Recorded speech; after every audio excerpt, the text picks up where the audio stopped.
Hey guys, இன்னைக்கு நம்ம already பார்த்த எபிசோட் 20 போகிறோம். அதுக்கு மழை வீடியோக்குள்ள லைக் மறந்தாம தட்டுங்க. ஸ்டார்டிங்கில் அப்பா பொண்ணு 2 பேருமே அங்கே வந்து அந்த மாஸ்டர் வில்லி இருக்காங்க, அவள் லாக் பண்ணி வச்சிருப்பா. எங்கடா தப்பிச்சு ஓட பார்க்குறீங்க? நான் இருக்கிற வேகத்து உங்களை அசால்ட்டாக பிடிச்சி இருந்தாலுமே தப்பிச்சு ஓட பார்க்குறீங்களா? சரி, இந்த பொண்ணை தான் நீ காப்பாற்று நினைக்கிறேன். இந்த பொண்ணுக்கு ஒரு கால் வேற இல்லையா, கை வேற அடி விட்டுருக்கு. சரி, இந்த பொண்ணுக்கான ஒரு சான்ஸ் தரேன். இந்த பொண்ணை நான் ஓட விடுறேன். உன்னால முடிஞ்ச அளவுக்கு தவந்து கூட போமா, 30 நிமிஷம் டைம் தரேன். நீ எவ்வளோ தூரம் போகிறேன் பார்ப்போம். அப்படி இல்லாட்டி இப்படி நான் சாதிச்சதில்லை. இங்கே எப்படி இருந்தப்போ அந்த பொண்ணு நீ சாடிக்க ட்ரை பண்ணா என் வாயில தான் பாய்சன் இருக்கு, உனக்கு எந்த இன்ஃபர்மேஷன் கிடைக்காது. நான் அந்த இடத்துல சூசைட் பண்ணிக்கன்னு சொல்லி ஒன்று பண்ணிப்பேன். இவ கலாப்பல்ல இருக்க அந்த பாய்சனை கலட்டி இருந்து போட்டு தெளிஞ்சிருப்பா. அவ்வளோதான், இந்த பாய்சனை உடச்சிட்டு இதுக்கப்புறம் நீ என்னடா பண்ண போற? உண்மையிலே நீ எந்த என்னை மிரட்டா ட்ரை பண்ணியா?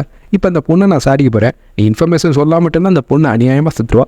ஒரு மரியாதை அந்த லொக்கேஷனை சொல்லுன்னு சொல்லி இவனுக்கு என்னப்பா எந்த லொக்கேஷன் என்னத்தை கேட்குறாங்க, எதையுமே நம்ம சொல்லிக்க மாட்டாங்க. இப்போ தான் நம்ம ஹீரோட என்ட்ரி ஆகும். அவன் கரெக்டான நேரத்தில் அந்த பொண்ணை காப்பாற்றிருப்பேன். போய் சின்ன பொண்ணுகிட்ட போய் சண்டை ஓட ட்ரை பண்ணிக்கிறேன், வெக்கமா இல்லை அப்படின்னு சொல்லி அந்த பொண்ணை ஒன்று மனவாரியாக கேட்டு இருப்பேன். அந்த பொண்ணு இல்லை செம்மையாக டென்ஷன் ஆகிப்பா. இவனை பார்த்தா ஸ்ட்ராங்கான மாதிரி தெரியல, இருந்தாலும் ஏன் கூட சண்டை வரதுக்கு இவனுக்கு இவ்வளோ இல்லைன்னு சொல்லி அவ்வளோ சண்டை வர கணிந்திருப்பா. ஆனால் நம்ம ஹீரோ ரொம்ப நாள் டைம் இருக்கல. அவனோட ஸ்பெஷல் மூவ் தலையை பிடிச்சி தரல வச்சிருப்பேன். அடிச்சாடியில் அவ்வளோதான், அவன் மூளை கலங்கி மண்டை பிதிங்கி போச்சு.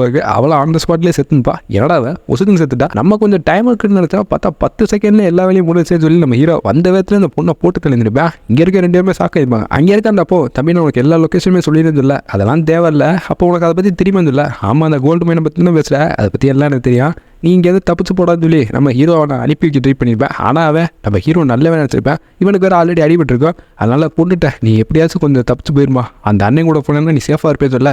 இவன் முடியாமல் இருக்க பார்த்து நம்ம ஹீரோ மனசு கேட்கப்பா, அட வாயா உனக்கு உதவி பண்ணி தொலைகிறேன்னு சொல்லி நம்ம ஹீரோ இவனோட ரூம் தான் கூட்டியிருந்திருப்பேன். அந்த ஹோட்டல் ரூமில் வச்சுன்னா நம்ம ஹீரோ கேட்குறேன், ஆமாம் அந்த பொண்ணு யார், எதுக்கு அவனுடைய தோற்றா, அதுக்கு முன்னாடி இருந்தா இதை குடி அப்படின்னு சொல்லி ஒரு ஸ்பெஷலான போர்ஷன் கொடுத்துருப்பேன். இது அவனோட உடம்புல இருக்க காய எல்லாத்தையும் மூலமாக கேட்கும். அந்த பொண்ணு கையிலேருந்து போயின்னா ரிங் இம்ப்ரிண்ட் அப்படின்ற ஒரு பேர் எழுதப்பட்ட ஒரு மோதிரத்தை ஒன்று எடுத்துருப்பேன். இவங்கெல்லாம் பெரிய கில்டாக இருந்திருப்பாங்க. இது கூட டாக் ஸ்டார் அப்படின்ற ஒரு கில்டு இருந்திருப்பாங்க. இவங்கெல்லாம் பெரிய ஆர்கனைசேஷனு. இந்த கல்ட்டுக்கு மூலமாக இவங்களும் பல வேலையெல்லாம் பண்ணியிருப்பாங்க. இவங்க தான் இந்த மாதிரி இன்ஃபர்மேஷனை எடுத்துகிட்டு வர சொல்லி இந்த பொண்ணு அனுப்பியிருப்பாங்க அவருக்கு. அதனால தான் இவனுக்கு திறந்த அந்த லொக்கேஷன் எடுக்கிறக்கானே இந்த பொண்ணு வந்திருப்பா. அவனை போட்டத்தில் வந்திருப்பா. நம்ம ஹீரோவோ ஏயா போய் பிரச்சனை பண்ணிக்கிறேன், ஆமாம் எதுக்கு அவங்க அந்த லொக்கேஷனாக தேடி இருக்காங்க, இவங்க யாருன்னு சொல்லி கேட்குறா. அதை பற்றி தான் தெரியப்பா. அவங்க ஆனால் பவர்ஃபுல்லாக நிறையா மாசிய சைன்லாம் அவங்க கீழே இருக்காங்க அப்படின்னு சொல்லி இவர் சொல்லிப்பாரு. மாசிய சைன் மொத்தமே இருந்தால் ஒரு 8 பேர் இல்லை 7 பேர் கீழே தான் இருந்திருப்பாங்க. ஆனால் மாசிய சைன் போகக்கூடிய பொட்டன்ஷியல் இருப்பாங்கல்ல, அந்த மாதிரி நிறைய ஆட்களை அந்த ஆர்கனைசேஷன் கீழே வச்சுருப்பாங்க. அவருக்கு நம்ம ஹீரோ யோசிச்சு பார்க்குறேன், இந்த லொக்கேஷன் நம்ம தெரிஞ்சுக்கிட்டோம்னா நமக்கு நிறைய பிரச்சனை, ஆல்ரெடி பல பிரச்சனை நம்ம பெட்டிங் லிஸ்ட்டில் இருந்து இருக்குது, அதே பார்க்க முடியல. சரி, இருந்தாலும் இவனை உதவி பண்ணி தான் ஆகும் அப்படின்னு சொல்லிட்டு இவன் என்ன கொஞ்ச நேரத்தில் எங்கேயாச்சும் போனான்னா எவனாச்சும் இவன் மண்டை மேலே போட்டு அந்த லொக்கேஷனை இவனை அடிச்சு கேட்டு அவங்களும் தெரிஞ்சுக்குவாங்க. அதுக்கப்புறம் அவனை போட்டு சொல்லுவாங்க, எதுக்கு வம்புன்னு சொல்லி, என்ன அந்த லொக்கேஷன் உனக்கு தெரியும் தானே, அதை என்கிட்ட சொல்லுன்னு சொல்லி நம்ம ஹீரோ இருப்பேன். இந்த தம்பின்னு சொல்லி அவனுக்கு கொடுத்துப்பேன். என்ன வேன் நல்ல எம்மாய்க்கு இருந்தா இப்போ நம்மள்ட்ட லொக்கேஷன் வேண்டான்னு சொல்ல, எல்லா பிரச்சனையும் முடிச்சு நீ தைரியமாக இருக்கலாம்னு சொல்ல, என்னப்பா தம்பி இப்போ சொல்ல, அந்த லொக்கேஷன் நிறையாவே தேடி இருந்தாங்களா. ஆமாம், அதான் எல்லாத்துக்கும் இந்த மாதிரி இன்டர்நெட்டில் போட்டுன்னு சொல்ல இவன் சாக்கிருப்பா. டே, அதில் பல கோடிகளுக்கு மதிப்புலான கோல்ஸ்லாம் இருக்கும்பா, அதை தேடி இப்போ பல பேர் வர போகிறாங்க ஒரே நேரத்தில் சொல்லி இவன் சாக்கிருப்பேன். நம்ம ஹீரோ பிரச்சனையை சிம்பிளாக முடிச்சிருப்பேன். இதுக்கப்புறம் இவன் மேலே இவன் கை வைக்க மாட்டாங்க. ஏன்னா இன்ஃபர்மேஷன் தெரிஞ்ச ஒரே ஆள் இவன் தான். அதனால தான் அவனை பொறுத்ததுக்காண்டி பல பேர் ட்ரை பண்ணுவாங்க. அதான் இப்போ ஊர் ஃபுல்லாக இன்ஃபர்மேஷன் பரவிச்சு. நம்ம ஹீரோ பேட்டர் சிம்பிளாக முடிச்சிருப்பேன். இது தெரியாமல் ஹேக்கர் டீமே முக்கிய டைப் பண்ணோம். நம்ம அனுப்பி வச்ச ஆள் அவள் செத்து போயிட்டா, அவளை யாரோ போட்டு தள்ளிட்டாங்க. அது மட்டும் இல்லை, அந்த லொக்கேஷன் இருக்க எங்கே இருக்கான்னு தெரிஞ்சு வச்சு நம்ம அவன்கிட்ட இந்த லொக்கேஷன் எடுத்துடலாம் பாஸ், எப்படி சூப்பராக சொல்லி பேசிக்கல. அட்ட முட்டா பேர் ஆல்ரெடி இன்ஃபர்மேஷன் லீக் ஆகி பல வருஷம் ஆயிடுச்சுன்னு சொல்லி இவங்களும் இப்போ தான் பார்க்குறாங்க. இன்டர்நெட்டில் இந்த நியூஸ் தான் பரபரப்பாக பேசிக்கிட்டு இருந்திருக்கான். இப்போ தான் ரிங் இம்ப்ரீட் இருக்குல்ல, அந்த லீடரை காட்டுறாங்க. அவன் செம்மையாக டென்ஷன் ஆகிப்பேன். யாரா அவன் யாரு மேலே கை வச்சு இன்ஃபர்மேஷன் எல்லாரும் முன்னாடி பப்ளிக்காக போட்டேன். இங்கே அந்த டாக் ஸ்டார் கில்காரங்க வேறு வருவாங்க. அவனை சும்மா விடாது, அவன் யார் என்னன்னு பார்த்து அவனை தட்டி தூக்கிடணும். நம்ம ஹீரோக்கு இன்னொரு எதிரி புதுசாக ஆடாக இருந்திருப்பேன். அதே சமயம் நம்ம ஹீரோ இங்கே இருக்க அந்த அப்பாட்டே, நீ கொஞ்ச நாள் கொஞ்சம் தலைமுறை வந்தால் தான் உனக்கு நல்லது. ஏன்னா அந்த பிரச்சனை எல்லாமே ஓஞ்சி முடிச்சதுக்கப்புறம் நீ வெளியே வந்தேன்னா உன் மேலே அவனுக்கு கை வைக்க மாட்டேன்னு சொல்லி இந்த பொண்ணு பாய் சுட்டு அவனை கிளம்பிருப்பேன். இங்கே ஒரு பில்லி செத்துருப்பாள் மாஸ்டர், அவள் டெட் பாடி வந்து செக் பண்ணாங்க.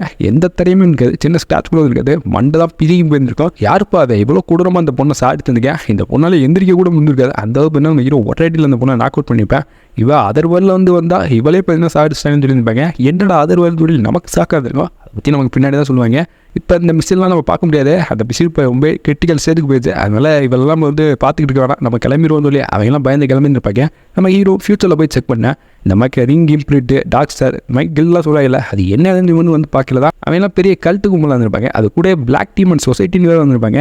எத்தனை பேரா 10,000 வருஷம் கழிச்சு இவனோட பேர் நிலச்சிருக்கீங்கன்னா அப்போ பெரிய ஆள் தான் இருக்காங்க. இவங்க மேலே இப்போ கை வச்சிட்டோம் அப்படின்னு சொல்லி யோசிச்சு பார்ப்பேன். இந்த டீட்டெயில்ஸை சர்ச் பண்ணல அதர் வேர்ல்டு மார்ஷியல் ஆர்டிஸ்ட் அப்படின்னு இருக்கும். என்னடா அதர் வேர்ல்டு மார்ஷியல் ஆர்டிஸ்ட்னு இவனு செக் பண்ணி பார்க்கல கில்டு தான். இந்த மாதிரி கில்டு இருக்காங்களா, முக்கியமாக அந்த ரிங் இம்ப்ரிட் கில்டு, அந்த கில்டு இந்த மான்ஸ்டர்ஸ்லாம் இருக்குல்ல, அந்த மான்ஸ்டர்ஸ்லாம் அதர் வேர்ல்ட்லேருந்து தான் இந்த வேர்ல்டுக்கு வந்திருக்கும். அப்படி வரப்பட்ட மான்ஸ்டர்ஸோட ஜீன் இருக்குல்ல, அந்த ஜீன் எல்லாத்தையும் இங்கே இருக்கக்கூடிய மார்ஷியல் ஆர்டிஸ்ட் மேலே செலுத்துவாங்க. அது செலுத்தின மூலமாக அவங்களுக்கும் பவர் இம்ப்ரூவ் ஆகும். மியூட்டேட் பண்ணுறாங்க சிம்பிளாக சொல்ல போனால். இது மூலயமா தான் அந்த பொண்ணு ரேங்க் 7 மாஸ்டர் ஆகிருப்பா. இதெல்லாம் நம்ம ஹீரோ பார்க்குறேன், இப்படியுமாடா பவரை நீங்கள் இம்ப்ரூவ் பண்ணிக்கிறீங்க. அதான் நம்மளே பின்னா அந்த கனவு வந்து பவர் இம்ப்ரூவ் பண்ணால் பண்ணட்டும் நம்ம ஹீரோ சரின்னு சொல்லிட்டு வேற என்ன இன்ஃபர்மேஷன் இருக்குன்னு சொல்லி இவனு செக் பண்ணி பார்க்கல. இவன் ஒரு பொண்ணை இப்போ காப்பாற்றில, அந்த பொண்ணு போயின்னா ஒரு எலைட்டான மிலிட்ரி ஃபோர்ஸ்லேயே போயின்னா ஜாயின் பண்ணிப்பா. கிரிமினல் இன்வெஸ்டிகேஷன் டிபார்ட்மெண்ட்டில் அவள் தான் ஹெட்டாக இருப்பா. பல பேர்த்த ஹெட்ஷாட் போட்டு அவளும் சாடிட்டுப்பா.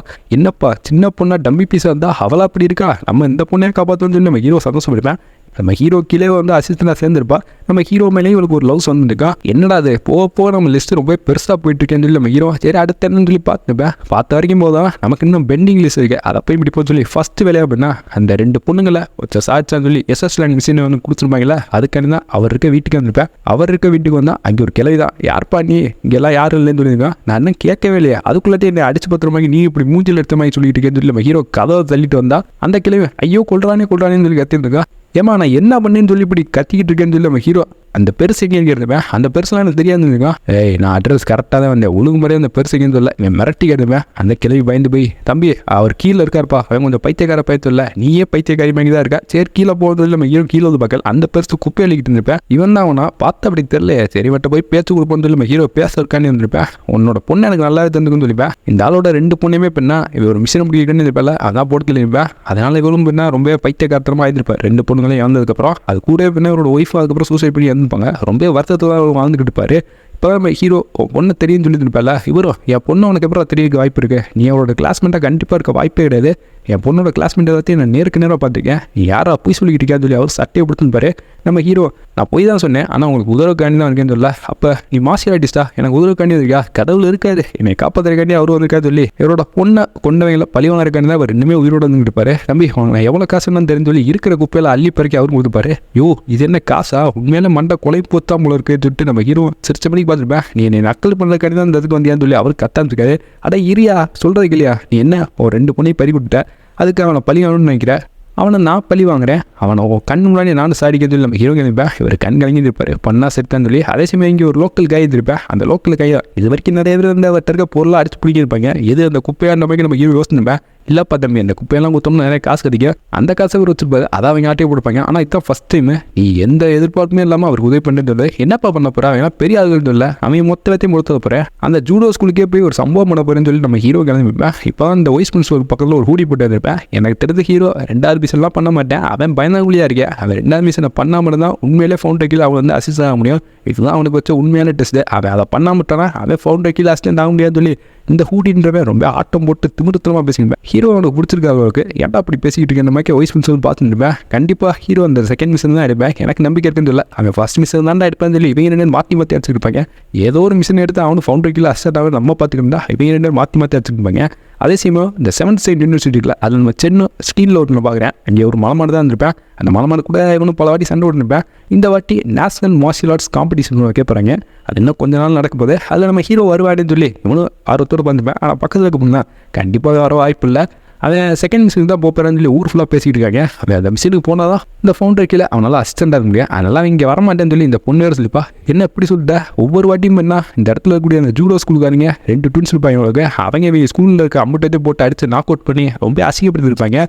பரிதாப நிலை தான் வீட்டில் இருந்துக்கிட்டு இருப்பாங்க. ஹீரோ வராமட்டானா நம்மளோட மனம் இந்த வாட்டியும் போயிருன்னு சொல்லி பார்த்துக்கல. நம்ம ஹீரோக்கு ஒரு மெசேஜ் இருக்கும். அந்த மெசேஜில் நீ 2nd மிஷனுக்கு போகிறன்னா போ, ஆனால் 1st மிஷன் மட்டும் நீ பண்ண மாட்டேன்னா அந்த 1st மிஷன் வந்து இப்போ இந்த நேஷனல் மார்ஷியல் ஆர்ட்ஸ் காம்படிஷனுக்குள்ள அது என்ன 3 நாள் நடக்க போகுது, அதுக்கு நீ போகாமல் விட்டேன்னா அதுக்கப்புறம் திரும்ப வந்துடான்னு சொல்லி ஒரு மெசேஜ் வந்திருக்கான். என்னடா இது, என்னை வாலண்டியராக 1st மிஷனுக்கு போகக்கூடாதுன்னு சொல்லி இன்டெரக்டாக வந்த மெசேஜ் மாதிரி இருக்குன்னு சொல்லி பார்த்துக்க நிறைய நோட் பண்ணிப்பாங்க. அப்போ என்னை 1st மிஷன் போகக்கூடாதுன்னு அவங்க நினைக்கிறாங்க. இவங்க நினைக்கிறலாம் நான் பண்ண மாட்டேன், நம்ம எப்போயுமே தனி ரகம்னு சொல்லி நம்ம ஹீரோ அந்த யூனிவர்சிட்டி வருவானா மாட்டான்னு சொல்லி வைஸ் பிரின்சிபல் பார்த்துக்கிட்டு இருப்பாரு. அங்கே இருக்க ஸ்டூடெண்ட்ஸ்லேருந்து எல்லாருமே பார்த்துருப்பாங்க. நம்ம ஹீரோ கெத்தா வானத்துலேருந்து பறந்த மணிக்கு ஒரு என்ட்ரியை படிப்பேன். சாரி லேட் ஆகிடுச்சுன்னு நினைக்கிறேன், இல்லை ஆயிருக்காருந்து அவங்க மூஞ்சியை பார்த்தாலே தெரியுது. 1 டைப்பான்னு சொல்லி இருந்திருப்பேன். அவ்வளோதான், எல்லாருமே குதிச்சிருப்பாங்க. இந்த வாட்டி கப்பு நமக்கு தானான்னு சொல்லி இவங்களும் சந்தோஷப்பட்டுப்பாங்க. இவங்க ஒரு மவுண்டைன் தான் போயிட்டு இருப்பாங்க. மவுண்டைன் போகிற வழியில் நம்ம ஹீரோக்கு புது ட்ரெஸ்லாம் போட்டுருப்பாங்க. இந்த ட்ரெஸ் பார்க்குறது கொஞ்சம் நல்லா இருந்துச்சு. இப்போ நம்ம ஹீரோ வர வழியில் ஒரு விட்டாலிட்டி டெக்னிக்கை யோசிச்சு பார்த்துருப்பேன். அவனோட ஸ்ட்ரென்த் இம்ப்ரூவ் பண்ண டெக்னிக்கு. ஆனால் அதை இம்ப்ரூவ் பண்ணணும்னா அவனோட கிராண்ட் மாஸ்டர் வில் இருக்குல்ல, அந்த இன்கேட் பண்ணக்கூடிய பவர், அது எல்லாத்தையும் ஒருங்கிணைச்சு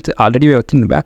அது ஒரே நேரத்தில் என்ன யூஸ் பண்ணாமல் இருப்பேன், அதை யூஸ் பண்ணோம். அதான் மவுண்டனுக்கு மீன் வந்திருப்பாங்க, அங்கே இருக்கிற வாய்ஸ் மிஸ்ஸாக என் பின்னாடியே ஃபாலோ பண்ணுவாங்க. இந்த மவுண்டன் ஏறது ரொம்ப கஷ்டம் சொல்லிக்காது. நம்ம ஹீரோ மின்னலத்தில் பறந்தவனுக்கே போயிருப்பேன். ஏன்னா இந்த மவுண்டன் தான் இவனுக்கு அடுத்து ஒரு சம்பவமே காத்துக்கிட்டு இருக்கு. இதோட எபிசோட் மறக்காம சேனலில் சப்ஸ்கிரைப் இதே மாதிரி ஏதாவது ஒரு வீடியோ சேனலில் subscribe. See you, take care, bye guys.